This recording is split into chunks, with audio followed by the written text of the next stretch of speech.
Welcome back to Doula Diaries with Lynn Schoenbergs.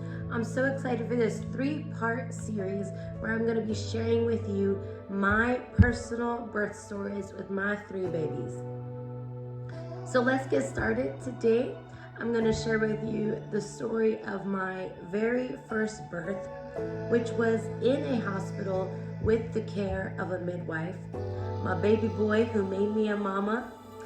I was 22 years old. I was married for almost a year when we found out that we were expecting him. We were newlyweds, still finishing up our degrees at Bible college. I was raised by a mom who was a birth assistant to a traditional midwife. And so home birth was nothing new to me. It was something that I had always been intrigued by and inspired by and interested in. It was definitely something that I always thought I would like, but you don't hear of it that often. It's not the common method of childbirth in America. So we began looking into home birth midwives and care providers in our area. However, my husband was not as familiar with it, and he had some concerns about it. He was nervous about the what ifs an emergency, what if an emergency arises, what if this happens or that happens. And so back then we were not as familiar with it, and so we agreed together to look for a midwife that had privileges to deliver in a local hospital to us there in Bucks County, Pennsylvania. And we found a wonderful, well-reviewed, experienced midwife there. And so we decided together to go that route for our first birth. She was fantastic. She's still practicing in Bucks County, Pennsylvania, 14 years later at the same hospital that our son was born in. My first pregnancy was pretty much by the book. What they said I would experience each week, symptom-wise, I experienced, except when they say that the majority of women, their morning sickness and nausea subsides in your second trimester. That was not my case. I am definitely someone who seems to have morning sickness and random bouts of nausea throughout my pregnancies. What I was grateful for was that I was under the care of a midwife, and so she offered me natural remedies before jumping to prescribing Zofran or another nausea medication. Through that, I learned that ginger and citrus and mint for many women work just as well. And so for me, it looked like carrying around the peel of a clementine inside a little paper towel or a napkin throughout my morning. Just a quick sniff of the peel of that clementine would ease my nausea. And so to this day, it's become one of my tried and true tricks that I offer to women or recommend that they try when they are experiencing morning sickness throughout their pregnancy. My due date was expected to be around February 8th that year. And as we neared 38 weeks, I began to show signs that my body was getting ready. So this would be, it is getting ready. It doesn't mean for tomorrow. And so I definitely mentally, as I began to show some of these these body preparation signs, my mind began to think the labor is starting. It's gonna happen. And I began to get a little discouraged when contractions would come consistent for hours at a time. They just didn't intensify. And so I began to use some of those natural tricks to inducing labor, the ones that were low risk recommended by my midwife, drinking red raspberry leaf tea, using red raspberry leaf capsules by mouth, and other ways. You can comment if you have questions about that. A lot of walking up and down the stairs to our apartment building, doing things like walking along the curb, going for long walks, alone time with my husband, these different things, because my mind was So done being pregnant, I was showing these symptoms and I didn't know what to do with them. Saturday, all throughout the week, leading up to my due date, and I definitely was beginning to feel discouraged. I didn't understand why the trips weren't working, why my body was showing these signs, but labor wasn't coming. And so I went to sleep Saturday night, and early Sunday morning, the sun wasn't up yet, but early Sunday morning, a contraction woke me up from my sleep. And I leaned over to my husband and said, that one felt different.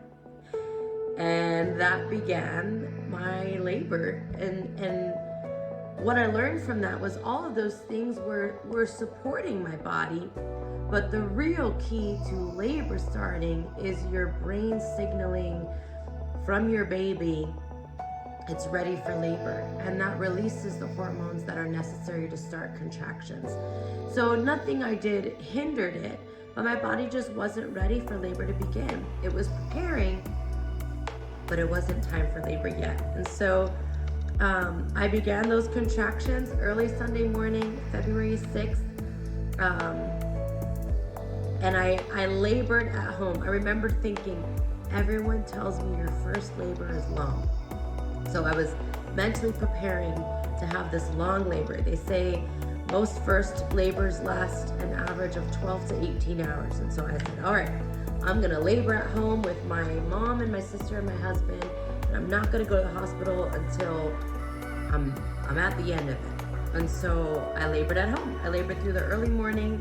My mom and my sister arrived. My sister braided my hair in hopes that it would stay put throughout my long labor ahead of me. I was preparing for a long race. Everyone tells me it's gonna be long, it's gonna be hard, it's gonna be the hardest thing you ever did. Around 12 p.m., around noon, I was feeling hungry, and my mom reminded me that the hospital policy was you can't eat meals when you go there, you could just have snacks. And so my mom made me a delicious turkey sandwich. At this point, contractions were coming about every 7 minutes, 7 to 10 minutes. They were beginning to get stronger. I didn't want to walk through them, but I still was very much myself when the contraction would ease. I was talking, I was laughing, we were making jokes. I ate that turkey sandwich. It was delicious. And I continued to labor at home until contractions were so intense that I couldn't talk through them. I knew I needed to kind of focus inward every time I began to feel them start. I was breathing through them. And at this point, they were coming every 3 to 5 minutes. And we said, all right, let's go. So 3 p.m., I arrived at the hospital. I was checked and my cervix was, I believe, 6 centimeters dilated at that point, if I remember correctly. I got checked into my room and contractions stopped. And I said, oh man, I really thought this was it. And I was nervous that it was like the week of on and off contractions and this wasn't really it. What had I been feeling all morning? Why did they just stop? It was a good 40 minutes at this point and I hadn't had a contraction. And my mom reminded me, motion keeps labor in motion. And so my sweet husband and I, we got up and we started taking laps around the labor and delivery floor, modeling my beautiful IV pole because I didn't know back then I could decline that. That's for another video at a later time. As we walked, they picked back up and they intensified. And we did that for, I would say, about 30 minutes. We walked the floor of the labor and delivery unit. All the nurses were wonderful and so supportive of my plan to have that natural birth that I wanted. As they began to intensify, I said I wanted to go back and rest a little bit in my room.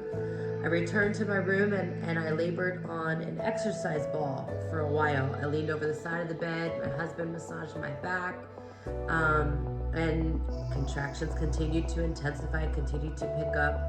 I had mentally prepared for a long labor. I'd only been there about 2 hours at this point, 2.5 hours, and I was like, no, I still have a long time ahead of me.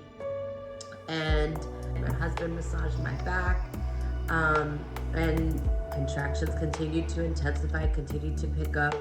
I had mentally prepared for a long labor. I'd only been there about 2 hours at this point, 2.5 hours, and I was like, no, I still have a long time ahead of me.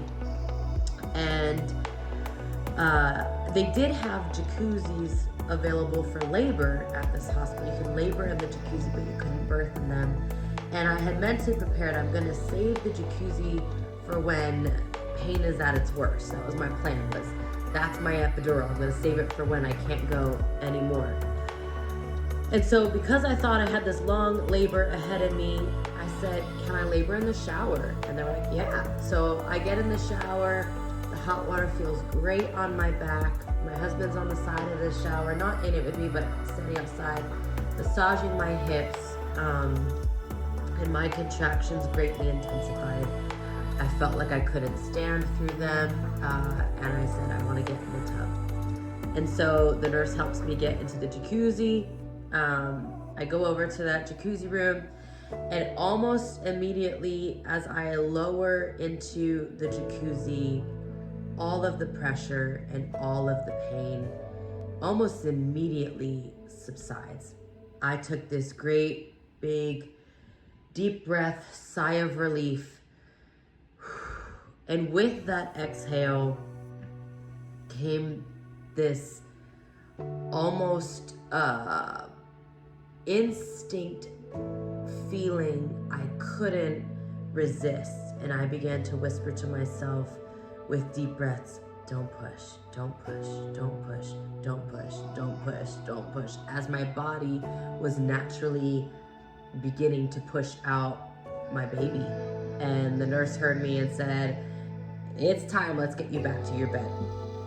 I got in the bed, I was checked and confirmed 10 centimeters, and they began to coach me through pushing. Another thing I didn't know back then, I could decline. I pushed, knees back in the bed, 3 sets of 10-second pushes, right? You push 1, 2, 3, 4, right? I did that for 3 sets, and on the last one, I had this ring of fire, and I pushed through it. I didn't want to feel that pain anymore, and I pushed hard, and my baby shot out. He was put on my chest immediately, and then pretty quickly after he was on my chest, as soon as the placenta had been birthed, the cord was cut and he was moved. It had pulsated, but the cord was cut and he was taken for the newborn check and cleaning up and all of that. Again, it's things I just didn't know back then that I could decline, and the benefits of declining some of those things. And so he was cleaned up and he was put back on my chest from that point. And there I was, a first-time mom. I did learn through that. My active labor was exactly 6 hours. I did have a minor tear, which honestly was my fault because I pushed out of fear of the pain, and I didn't let my body do what it needed to do. But it wasn't terrible.